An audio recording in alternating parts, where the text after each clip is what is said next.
Écoutez ce livre audio gratuitement, lien dans la description. La phalène et l'araignée, deuxième tome de la trilogie La mémoire des os de Margot Luton, reprend après les révélations concernant Elion et Tauros, le dragon et l'oiseau. Leur histoire tragique est désormais devenue celle d'Azaelia, qui transforme son deuil en combat et poursuit sa quête de vengeance.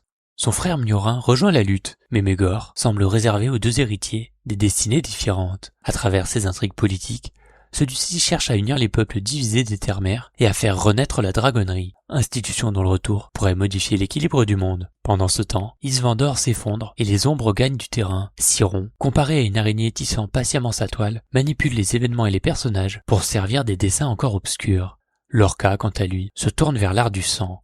Ce pouvoir maudit lui offre peut-être un moyen d'agir, mais risque également de le conduire à la suite des phalènes, jusqu'au domaine de la mort. Cette suite développe davantage les conséquences de leur disparition et élargit le récit à plusieurs personnages, territoires et conflits. La guerre, les complots, les trahisons et les manipulations occupent une place centrale, tandis que chacun doit choisir jusqu'où aller pour survivre et protéger ses proches. Les figures héroïques restent moralement ambiguës. Leurs décisions naissent autant de l'amour et de la peur que de la soif de pouvoir ou de vengeance.